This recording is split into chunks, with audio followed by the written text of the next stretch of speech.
Quando a gente vê aquela imagem clássica, sabe? Um astronauta flutuando do lado de fora da estação espacial, com aquele nosso planeta azulzão de fundo, a primeira coisa que vem à cabeça para proteger ele é o traje espacial, certo? Bom, a verdade é um pouquinho mais complexa. O que garante mesmo o sucesso da missão é uma coisa que começa muito antes, aqui na Terra, numa academia. Pode parecer meio estranho, mas hoje a gente vai desvendar como a ciência do esporte, a educação física de altíssimo nível, virou uma peça-chave na NASA. Vamos entender qual é a ciência por trás da força de um astronauta.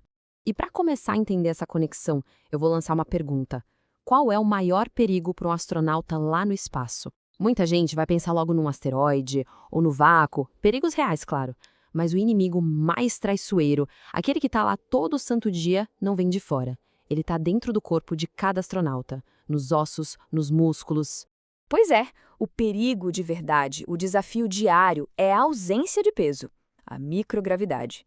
Essa sensação que parece mágica de flutuar, na verdade, é uma força bem traiçoeira. Nosso corpo foi esculpido por milhões de anos para lutar contra a gravidade. E quando a gente tira essa luta constante, o corpo simplesmente relaxa. E aí, meu amigo, esse relaxamento vira uma cascata de problemas que, se a gente não lutar contra, pode transformar heróis em pacientes. Para a gente entender bem essa batalha, nosso caminho vai ser o seguinte. Primeiro, vamos conhecer a fundo esse nosso inimigo invisível. Depois, vou apresentar os guardiões do corpo, que é a equipe que luta contra ele.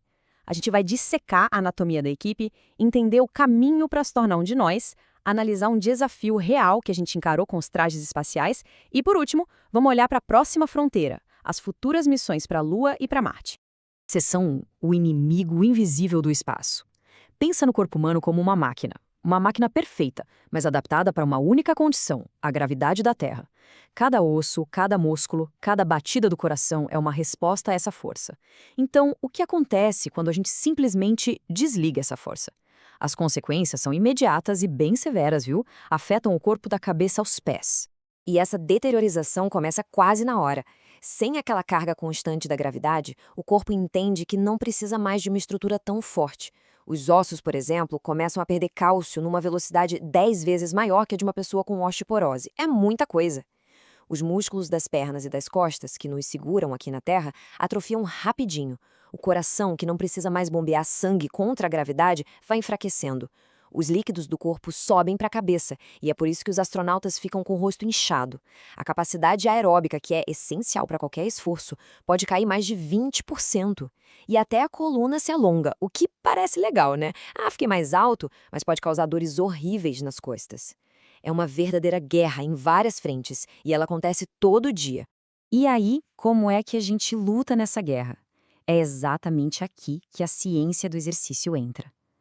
Na seção 2, vamos conhecer os guardiões do corpo humano, os especialistas que são a primeira e a última linha de defesa para a saúde da tripulação no ambiente mais hostil que o ser humano já encarou. Nosso nome oficial é Especialista em Força, Condicionamento e Reabilitação de Astronautas, ou ASCR para encurtar. Mas olha, esquece essa ideia de personal trainer de astronauta. A gente é cientista do movimento, engenheiro da fisiologia humana. Somos uma parte crítica da missão. Nossa responsabilidade é garantir que cada astronauta esteja no seu pico de capacidade física antes do voo, durante o voo e, um ponto crucial, depois do voo. A segurança deles e o sucesso da missão inteira dependem da nossa habilidade de fazer o corpo humano funcionar onde ele não foi projetado para estar. Nossa principal arma nessa luta é o exercício, mas não é um exercício qualquer, é ciência pura, muito precisa. Como fazer musculação sem peso? A gente usa um equipamento chamado ARED, uma máquina genial que usa pistões a vácuo para simular mais de 270 quilos de resistência. Com isso, os astronautas conseguem fazer agachamentos, levantamento terra, tudo lá no espaço. Isso manda o sinal para os ossos e músculos. Ei, vocês ainda são necessários.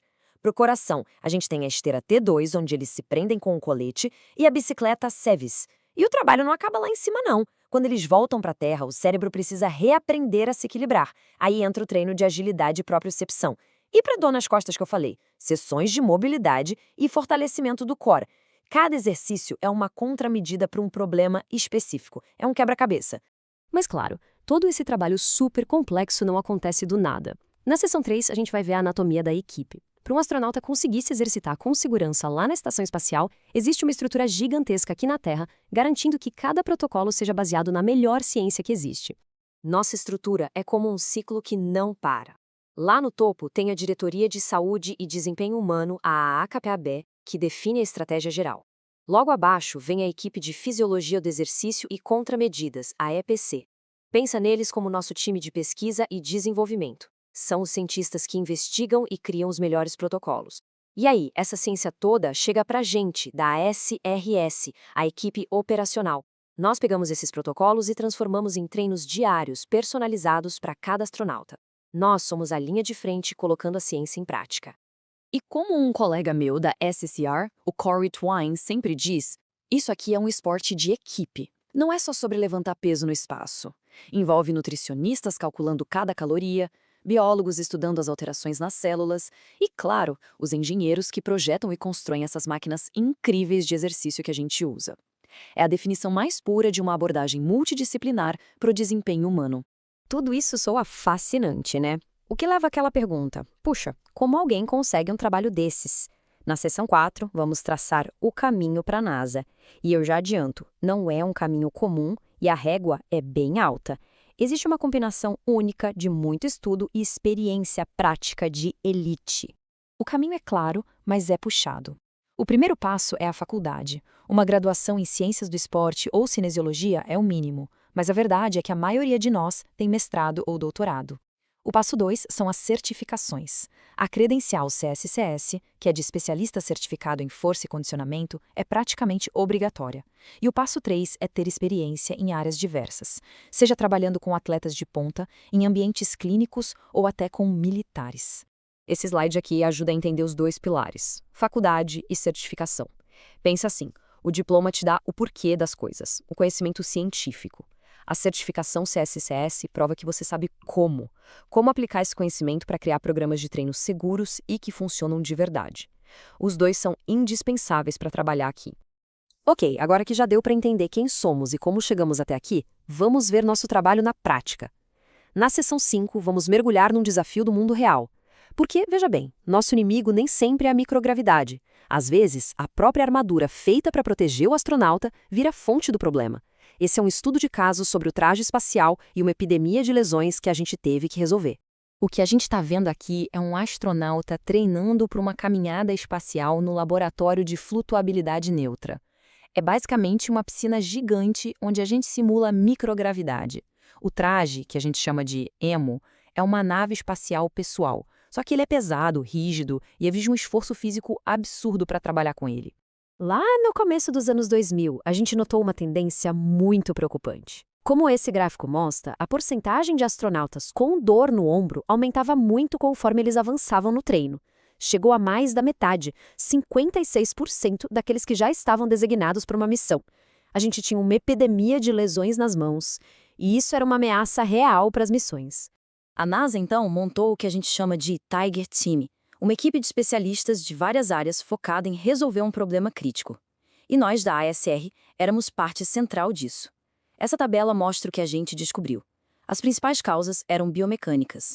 Imagina ter que trabalhar por horas de cabeça para baixo, com todo o peso do seu corpo e do traje pressionando os seus ombros.